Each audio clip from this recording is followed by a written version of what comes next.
Last night, the U.S. Senate struck a deal to prevent a partial government shutdown while allowing for negotiations to continue over funding the Department of Homeland Security. Congressional Democrats have been threatening to force the shutdown by refusing to approve money for DHS in response to its agency's handling of immigration enforcement, most notably, of course, last weekend's killing by federal agents of another U.S. citizen in Minneapolis. Under the deal reached Thursday, the Senate will vote on 5 appropriations bills today, but hold off on a 6th funding DHS and instead vote on a 2-week continuing resolution to provide time to negotiate changes in the department's appropriations bill. President Trump has, it appears, signed off on the deal, but how will it be met in the House? Let's discuss that now with a Houston area member of Congress, Democrat Lizzie Fletcher. She represents the Texas 7th District. Congresswoman, welcome back to Houston Matters. Thanks, Craig. I'm glad to be with you. And as we discuss this and other issues affecting Houstonians, we welcome your questions and comments for the Congresswoman at 713-440-8870 or talk@houstonmatters.org. You can also post on our video feed chat at Houston Public Media's YouTube channel. First, do you support this deal reached in the Senate? Well, Craig, I think that this deal in the Senate is an important step in ensuring accountability while continuing some government operations. But I will tell you, I voted against these bills in the House, not just the DHS funding bill, but all the other funding bills that we've considered this year, because I am deeply concerned about what is happening in our country right now, and we have seen it playing out in front of our eyes, the lawlessness with which this administration is proceeding in every facet of our lives. And I think it's really important for Congress to assert itself, and it has the power of the purse. Congress decides spending, and what we've seen in the last year since President Trump took office is that this administration is ignoring all of the directives from Congress that it doesn't agree with and looking for Congress to rubber stamp the things that it does. And so I did not think that there were enough protections in the appropriations bills as written to go forward and support them because they're doing all kinds of things. We know in Houston, we've experienced it. Last year, this administration came in. They cut funding for the National Institutes of Health. They cut funding for National Public Radio and the Corporation for Public Broadcasting that's now dissolved.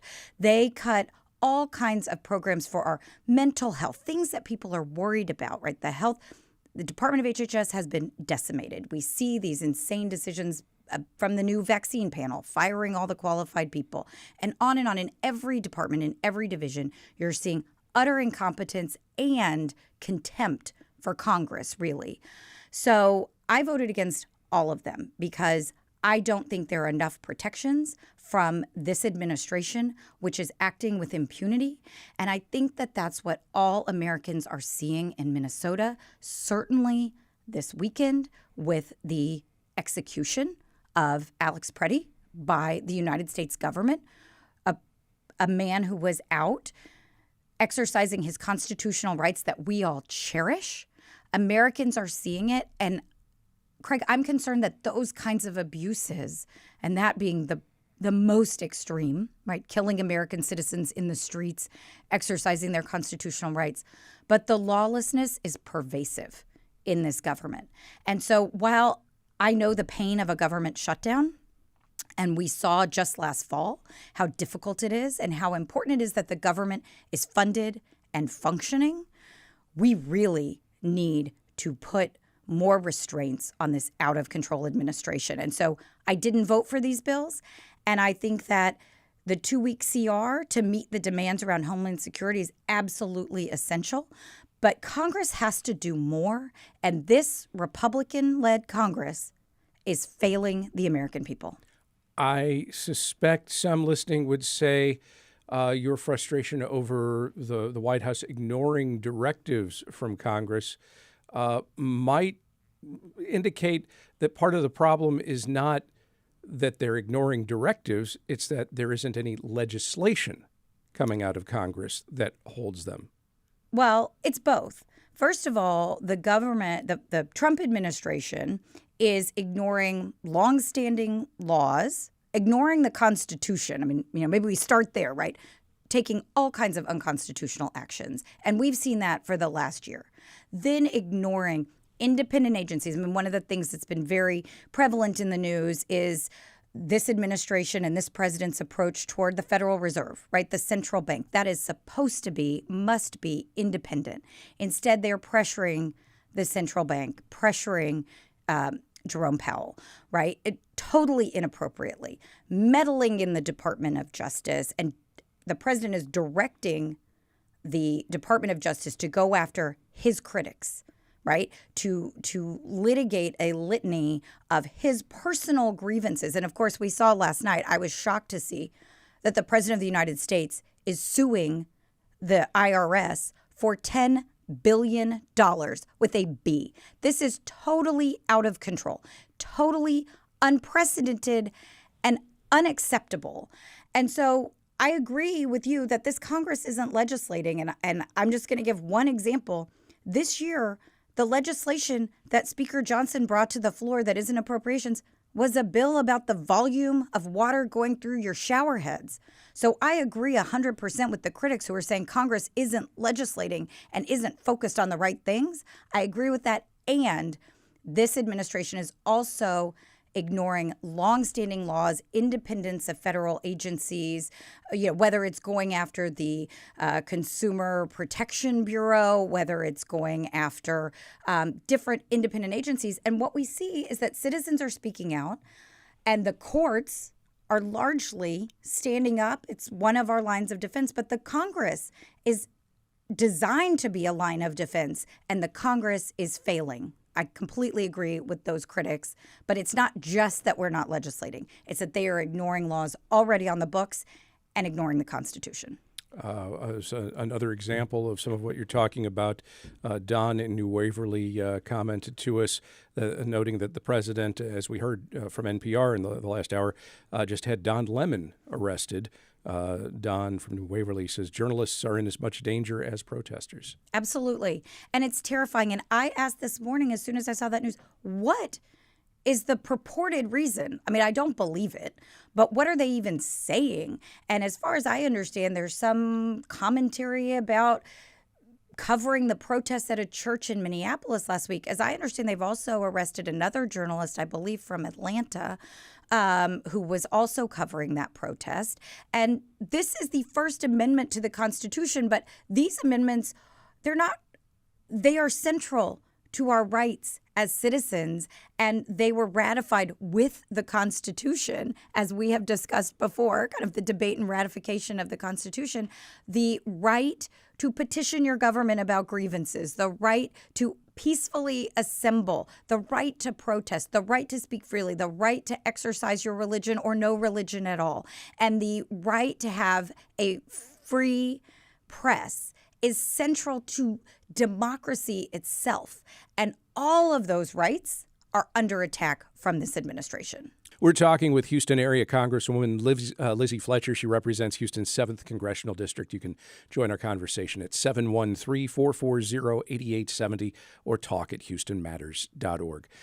What would you personally like to see happen in response to immigration enforcement efforts, not just in Minneapolis, but here in Houston and in other U.S. cities over the last year? If things were operating the way you would like, what should be different? Well, that list is very long, but I'll start by saying, Craig, there has been just a dramatic change in immigration enforcement over the last year. And certainly we need to have a system to perform that function, which prior to the creation of ICE with the Department of Homeland Security was done by INS. There's always been a function of enforcing our immigration laws. That said, this system and this agency is broken. And so there needs to be radical rethinking. But certainly at a minimum at this moment, and the demands that Democrats are making around the Homeland Security bill is the masks have got to come off. Because what we see in these shootings, think about the shooting of Renee Good just a couple of weeks ago. You had officers shoot a United States citizen in her car, and the immediate response from their superiors, from the administration, was it was totally justified. We would never see that in the city of Houston. We would never see the Houston police chief get out with no facts, no information, the mayor, and they will say, this person has been put on leave while we investigate. We're investigating this shooting. It's a tragedy that there has been an interaction, that there's been a situation that resulted in the death of one of our fellow citizens. Instead, immediately with Renee Good and with Alex Pretti, this administration didn't wait for the facts. They judged the people that they killed, our fellow citizens, and they tried to demonize them, say they were terrorists, that they were attacking law enforcement, making all these pronouncements without any facts. And that message that they said, Stephen Miller got on TV and said, these agents have absolute immunity. They do not. Let's make that clear. Under the Constitution and under the laws of this country, they do not have absolute immunity. Law enforcement officers have qualified immunity, which has been a subject of policy debate for a while, but they do not have absolute immunity. But that's how they're acting, and the masks contribute to that, the sense of unaccountability. And we ask Houston police officers, we ask the sheriffs in our counties, we ask all law enforcement to wear their name on a badge, to show who they are. They patrol the streets in marked cars. First of all, I shouldn't be out doing roving patrols. That's not their job. That's not their responsibility. And so there's a list of things that we want. I personally submitted an amendment to the bill in the House. It did not get considered, requiring the removal of masks, requiring these agents cannot be patrolling the streets in unmarked cars and plain clothes and going after people who are in the Home Depot parking lot. That is not law and order in any sense of the word. And so getting the masks off is critical. Of course, we're also demanding the use of body cameras for these agents. And this is just sort of in this moment, a uniform code of conduct and absolute accountability for these actions.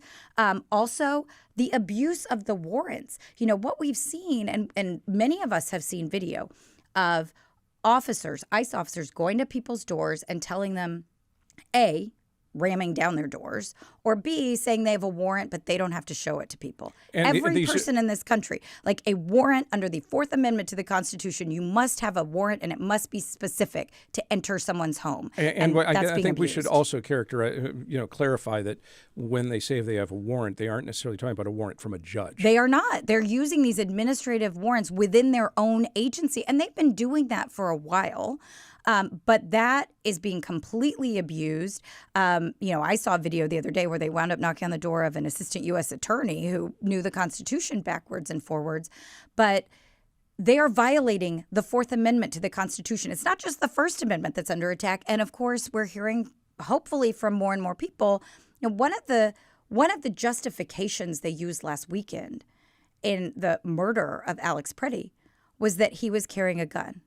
There are a lot of people that we've all been hearing about from for a long time defending the Second Amendment constitutional right to carry. And that's a source of public policy debate as well about, are there any limits? What can we do to keep our communities safe from gun violence? But for this administration to come out and say, because a licensed concealed firearm permit holder who had a gun holstered and was not brandishing it, using it, holding it in any way, that was a reason to kill him. And you had this assistant U.S. attorney go on TV and say, well, if you're going to bring a gun to a protest, you should expect to be shot, basically.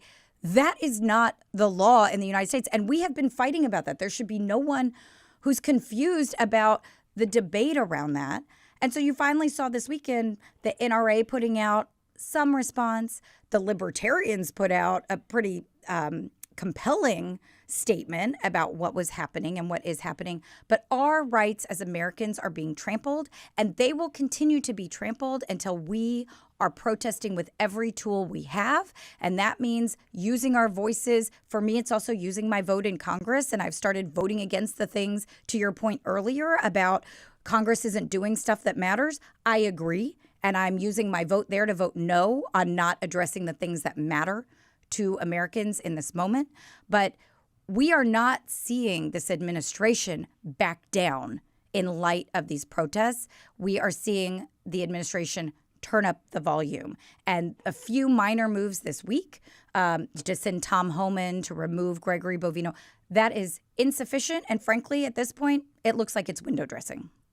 We have an email from Tom who asks, in light of the FBI raid on voter records in Georgia, this occurred on Wednesday, what can or will Congress do to assure fair elections this fall? And I should note what happened. The FBI raided Fulton County's election operations center, apparently in connection to the president and the Trump administration's long-held disproven belief that there was anything untoward in the counting of ballots in Fulton County during the 2020 election, which now, of course, we're talking about 5-6 years ago.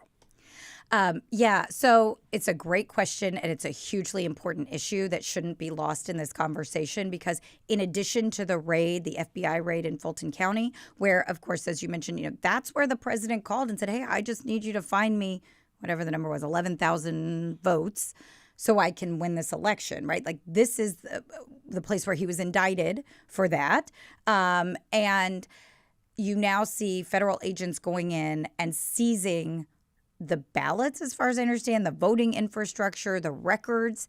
We also know, if people didn't see it last weekend, after the shooting of Alex Pretti on Saturday, the Attorney General of the United States, Pam Bondi, sent a letter to the governor saying, if you want ICE out of Minnesota, just give us your voter rolls. So we should all connect the dots between what is happening. Now, the question is, what's Congress going to do about it? And I'm sorry to say, I wish Congress would do more. I have been supporting legislation ever since I was elected to secure our elections and to help make sure that people have access to the ballot box to exercise their right to vote. But one of my deep concerns is that this do-nothing Congress rubber stamps what the president does. And to be clear, I am a member of this Congress, and I am complaining because the Congress, when you are a House minority member, which I am in the Democratic Party, we are in the minority in the House. We are not powerless, but we don't set the agenda. And the Republicans are in charge of the House and the Senate, and they have shown no willingness or ability to check this president or to check this administration. And that's critical. There are things Congress could do to secure our elections. I don't know that there are things that this Congress will do, but I think every American needs to demand it of their representatives, Republican and Democrat alike. We all need to be able to trust that when we go to the ballot box to cast our vote, that we're able to do so freely, that our vote will be counted. There's a lot of concern, for example, that this administration is going to post ICE agents at the polling places and do other things to intimidate voters. But here, what you're looking at in taking the ballots and in getting the voter rolls, which they have already gotten from the state of Texas. Governor Abbott gave them to the DOJ willingly and without objection. They have this information, and what they could do with it, I don't know the extent of it, but it's not good.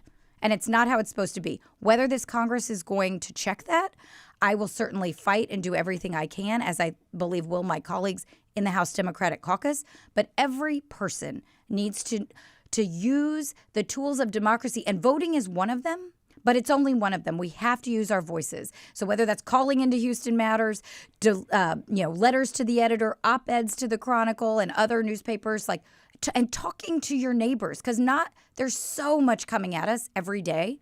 Not everybody's even seeing some of the things that you're seeing in the news. And so I know it's hard sometimes and people feel very polarized, but on something as fundamental as voting and letting your vote count, whoever you want to vote for, we should all protect that right. All right. In light of that, let's take some calls. Robert's in Montgomery County. Robert, what's your question or comment for the Congresswoman? Good morning, Congresswoman Fletcher. To kind of carry over what you were talking about, how the Democrats are the minority in Congress, I'd like to say that we understand that there's a very limited number of things that the Democrat caucus can do. But I can tell you, as someone who is chronically online on multiple platforms, there is an enormous number of liberals and progressives who are unbelievably angry at the Democrats for not doing anything. Yeah, I was telling the screener that it appears to us as caucus leader Jeffries is doing nothing but sending strongly worded letters. It is infuriating that we witnessed essentially the execution of an American citizen in Mr. Pretti. And to do nothing, we don't understand. And I think that's what my question is why haven't you used at least what little leverage you have to stall? I mean, there are 7 Democrats who crossed party lines and voted to add $10 billion to ICE. Yeah. Henry Cuellar, Representative Vincente, I can't recall his name right now. I'm so furious. The representative from Minnesota adds $10 billion to ICE. Why is this happening? All right. I apologize for interrupting you there, Robert. Appreciate the call, but we'll give the Congresswoman a chance to respond. And I want to make sure we also get to at least one more phone call. Sure. And look, Robert, I totally hear you and I agree with you. And so I do think I share the frustration that you have, just candidly. And I'm trying to do what I can. And that's why a couple of weeks ago I announced that I was going to do some of the things you identified of using what I do have, which is my vote, to vote against some of these maybe good in intention kind of pieces of legislation that come through that we typically pass largely by agreement. And I just said, I can't vote for this because it's sending the message that things are working normally up here and they're not, and it's not okay. And so I'm using my vote to do that. I think more people may begin to do that to slow some things down. There are some other tools, and I can assure you that many of us are having conversations about some of those tools to try to slow things down. I hear you. I voted against the DHS funding bill. I also voted against all the other bills for the reasons that you're saying, that we can't allow this to go unanswered and we can't continue kind of in this vein without raising the alarm. And so I don't want it to be just an excuse, well, we can't do much. We have to do every single thing we possibly can.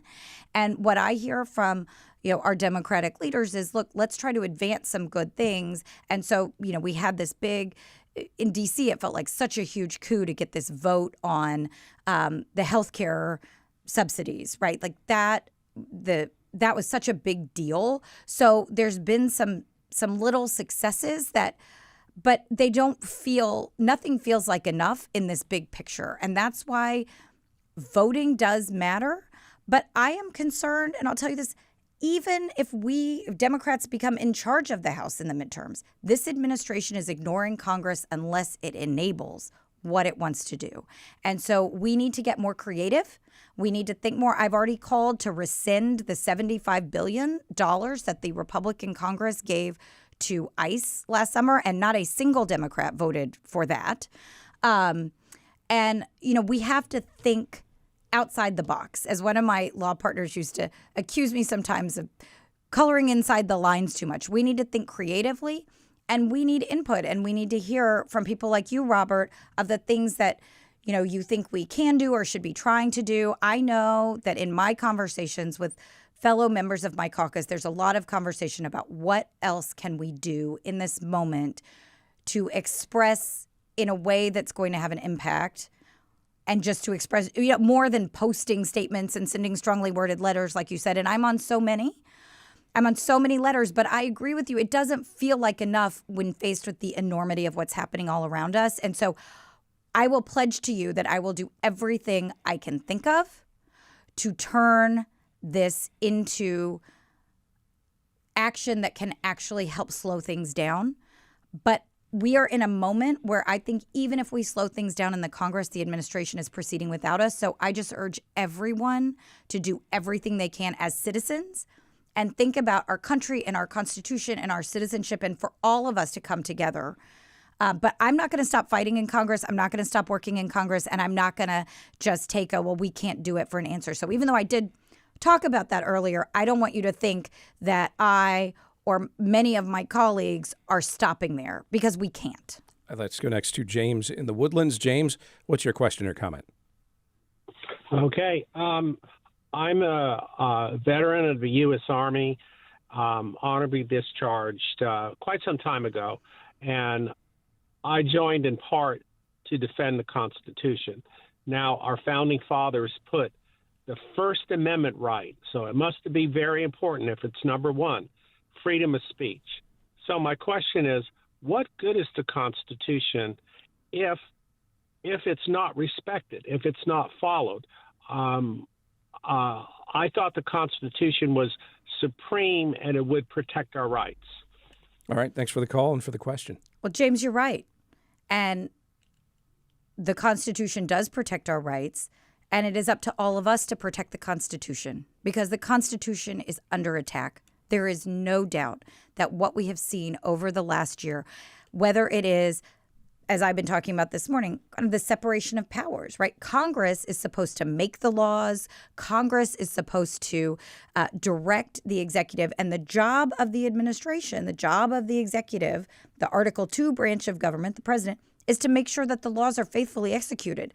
You know, when you read the Constitution, Article 1 that establishes the Congress gives Congress the vast majority of the responsibility. Now, to Craig's point earlier, Congress is slow, perhaps by design, but the executive branch, this particular executive branch is out of control. But for years, Congress has been ceding its authority to the executive. And then the third branch of government, the courts, are there to step in, right, and to protect the Constitution, to protect citizens. And so this Congress, as I've been saying, has to reassert its authority. I'm on different legislation to take back, the president's doing all these crazy tariffs and trade wars. That's supposed to be the province of Congress, not the president. So trying to undo some of that stuff, right? The power to declare war belongs to the Congress because we are the closest to the people, right? We understand what it means to go home and look people in the eye and say, your sons and daughters and neighbors have to go to war to fight for something. And instead, what we're seeing are these changes that this administration is instituting in the military. And we see the threats to our NATO ally, Greenland. I mean, I haven't even talked about any of the foreign policy stuff this morning because, of course, we're so rightly focused on what is happening inside our borders. But outside our borders, this administration is destroying the NATO alliance that for 75 years has protected us and people around the world. And these threats to acquire Greenland and, of course, this invasion in Venezuela, even though we all agree that Maduro was a dictator who was hurting his people and who was involved in narco trafficking. Like, there was no consultation with Congress about whether to go in. In fact, they didn't even tell the Democrats in Congress that are supposed to know. They are keeping things from us. And so you are right. The Constitution is the supreme law of the land. And I am telling you from my incredible privilege of representing this community in Washington, D.C., that our Constitution is under attack from this administration. And our job as citizens is to follow your example when you volunteered in the armed forces to make sure that we are fighting for our Constitution. I swore an oath when I was elected and have sworn it every 2 years to protect and defend the Constitution of the United States from all enemies, foreign and domestic. That is our job, is to protect our Constitution and our fellow citizens. And right now, we are looking to the Congress, of course, and that's where I work, and that's my job, and I'm not going to stop. We're looking to the courts, who have really been the front lines of pushing back on this administration, and the brave citizens who are bringing those cases in court. One of the things that's very frustrating to me is, as a member of Congress, I don't have standing to sue on behalf of my constituents. So brave Americans are signing up, are putting themselves out there, and are challenging the actions of this administration. And then, of course, it's our communities and our citizens ourselves, whether that is showing up, protesting in the streets, as many Houstonians have been doing, as people in Minnesota we have seen are doing, in Chicago, in Los Angeles, in cities and towns across the country. But our communities have got to stand up for our Constitution. And we can continue to have policy debates. We can continue to talk about the best ways to make the promises of our Constitution real for everyone and for all Americans. There are no doubt ways that our government has failed us in the past, and we have to do those. But we can't do them if we destroy the very foundation that you fought for and that all of us need to fight for right now. if folks have additional questions or comments, can we pass those along to Absolutely. you off air and see if we can get a response for Absolutely. you from the Congresswoman? You can send those to talk@houstonmatters.org. Congresswoman Lizzie Fletcher represents the Texas 7th in the Houston area. Congresswoman, as always, thank you. Thank you, Craig. Always good to be with you.